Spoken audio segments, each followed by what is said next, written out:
लिखा मंत्री परिषद एवं प्रधानमंत्री। मंत्री परिषद एवं प्रधानमंत्री लिखना नहीं, एक बार पहले इसको समझा देता हूं। मंत्री परिषद एवं प्रधानमंत्री अनुच्छेद 74 में इस बात का उल्लेख है कि राष्ट्रपति को परामर्श देने के लिए एक मंत्री परिषद होगी। राष्ट्रपति को परामर्श देने के लिए एक मंत्री परिषद होगी। राष्ट्रपति को सलाह देने के लिए एक मंत्री परिषद होगी। फिर आगे अनुच्छेद 75(1) में ये लिखा हुआ है कि मंत्री परिषद की नियुक्ति राष्ट्रपति करेगा। राष्ट्रपति करेगा। 75(1) में ये उल्लेख है कि सबसे पहले राष्ट्रपति प्रधानमंत्री की नियुक्ति करेगा और फिर प्रधानमंत्री की सलाह से अन्य मंत्रियों की नियुक्ति करेगा। ठीक है। और मंत्री परिषद का काम क्या है? राष्ट्रपति को सलाह देना। मंत्री परिषद ने राष्ट्रपति को क्या सलाह दी है, इस बात की न्यायालय में जांच कभी नहीं की जा सकती कि मंत्री परिषद ने राष्ट्रपति को क्या सलाह दी है। इस बात की न्यायालय में जांच नहीं की जा सकती। ठीक है। फिर देखो, इसमें मंत्री परिषद का मुखिया कौन होता है? प्रधानमंत्री। मंत्री परिषद का मुखिया होता है प्रधानमंत्री। सारे मंत्री होते हैं समानों में प्रथम, यानी मंत्रियों में प्रथम कौन होता है? प्रधानमंत्री। और भीमराव अंबेडकर ने कहा है कि प्रधानमंत्री सूर्य के समान है। प्रधानमंत्री सूर्य के समान है और अन्य मंत्री परिषद ग्रहों के समान उसकी परिक्रमा करते हैं। प्रधानमंत्री सूर्य के समान है, अन्य मंत्री परिषद ग्रहों के समान उसकी परिक्रमा करते हैं। किसने कहा? भीमराव अंबेडकर ने कहा। और रेमजे म्योर एक विद्वान है।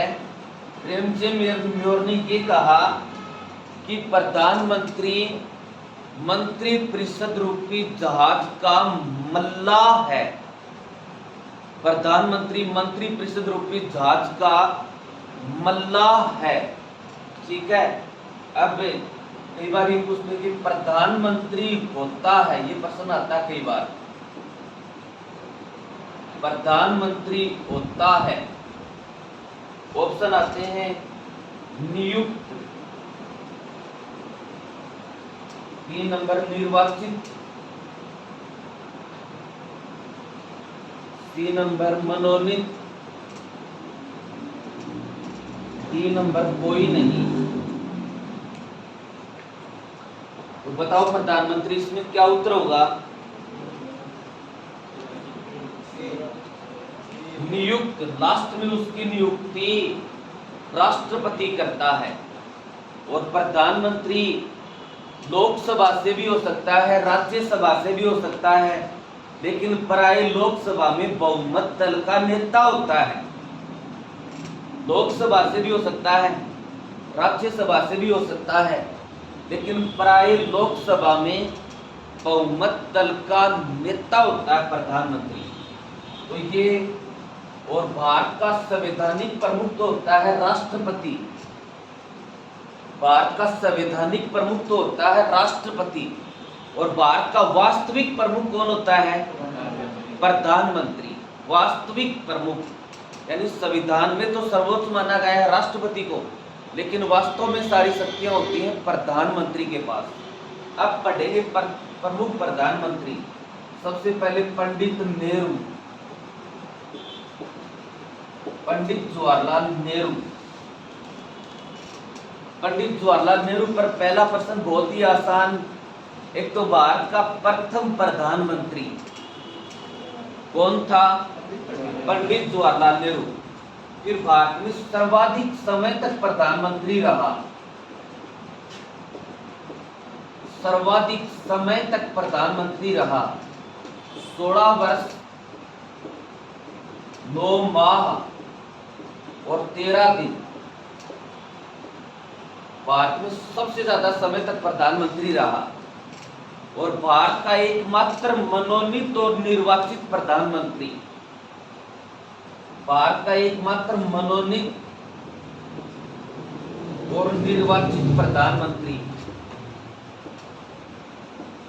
निर्वाचित पीएम। सितंबर 1946 में जब अंतरिम सरकार बनी थी ना, तो उस टाइम पर ये मनोनीत प्रधानमंत्री थे। सितंबर 1946 में मनोनीत। फिर एक बार एक प्रश्न पूछा गया था कि अंतरिम सरकार जब बनी थी तो अंतरिम सरकार में पंडित जवाहरलाल नेहरू प्रधानमंत्री थे। उस टाइम पर अंतरिम सरकार में पंडित जवाहरलाल नेहरू को पद की शपथ किसने दिलाई थी? तो उस टाइम पर पद की शपथ दिलाई थी माउंटबेटन ने।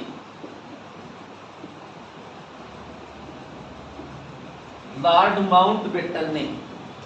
प्रधानमंत्री को पद की शपथ कौन दिलाता है? राष्ट्रपति। और उस टाइम पर जब अंतरिम सरकार बनी थी, उस टाइम पर इसको पद की शपथ दिलाई थी लॉर्ड माउंटबेटन ने। इसका पंडित नेहरू का उपनाम चाचा। ये बच्चों से बहुत प्रेम करते थे, बच्चे इसको चाचा चाचा करते थे, तो इसको चाचा कहते हैं, इसका उपनाम। और बाल दिवस मनाया जाता है 14 नवंबर को।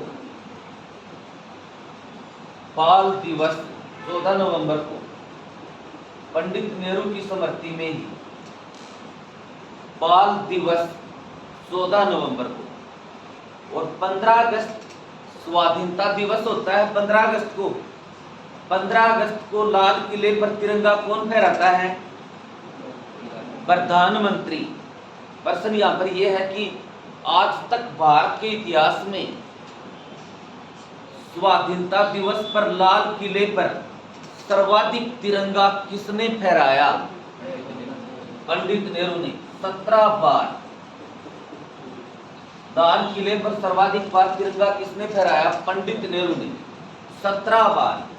पंडित नेहरू के बाद दूसरा प्रधानमंत्री जिसने लाल किले पर दूसरा सर्वाधिक बार तिरंगा फहराया, इंदिरा गांधी 16 बार। इंदिरा गांधी, इसने 16 बार तिरंगा फहराया। ठीक है। एक बार एसएससी में प्रश्न पूछ लिया था कि आनंद भवन का संबंध किस प्रधानमंत्री से है? आनंद भवन का संबंध किस प्रधानमंत्री से है? तो आनंद भवन इलाहाबाद में है और यहाँ पर पंडित जवाहरलाल नेहरू का बचपन बीतता था। आनंद भवन इलाहाबाद में है, यहाँ पर पंडित जवाहरलाल नेहरू का बचपन बीतता था। तो आनंद भवन का संबंध भी किस प्रधानमंत्री से है? पंडित जवाहरलाल नेहरू से है। अब भारतीय जो विदेश नीति है वो पंडित नेहरू ने निर्धारित की थी और लंबे समय तक उसी के अनुसार भारत की विदेश नीति चलती रही। तो भारतीय विदेश नीति का जनक, भारतीय विदेश नीति का जनक ये भी पंडित नेहरू। भारतीय विदेश नीति का जनक पंडित नेहरू। गुट निरपेक्ष आंदोलन की शुरुआत हुई थी 1961 में। द्वितीय विश्व युद्ध में पूरा विश्व 2 गुटों में बट गया था, मित्र राष्ट्र और धुरी राष्ट्र। तो पंडित नेहरू ने एक ऐसे संगठन की स्थापना की कि भाई हम किसी भी गुट में नहीं हैं। तो गुट निरपेक्ष आंदोलन का जनक, गुट निरपेक्ष आंदोलन का जनक, ये भी पंडित नेहरू को ही माना जाता है। एशियाई खेलों का जनक, एशियाई खेलों का जनक, ये भी पंडित नेहरू को ही माना जाता है। एशियाई खेलों का जनक पंचवर्षीय योजनाओं का जनक, पहले नीति आयोग की स्थापना होने से पहले पंचवर्षीय योजना होती थी, तो पंचवर्षीय योजनाओं का भी जनक, पंचवर्षीय योजनाओं का जनक, ये भी पंडित नेहरू था। और एक पंचशील समझौता हुआ था 29 अप्रैल 1954 को, पंचशील समझौता, पंचशील समझौता 29 अप्रैल 1954 को हुआ था। पंचशील समझौता किस किस के मध्य हुआ था? पंडित नेहरू और चीन के पीएम,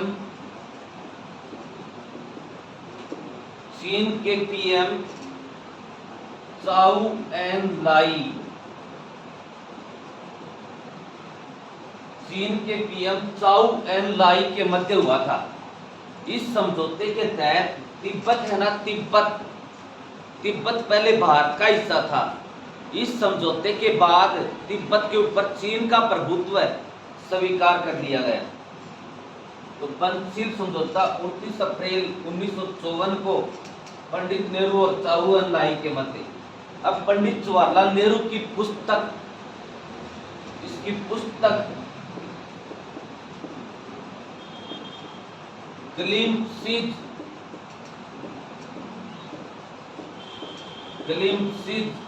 ऑफ वर्ल्ड हिस्ट्री,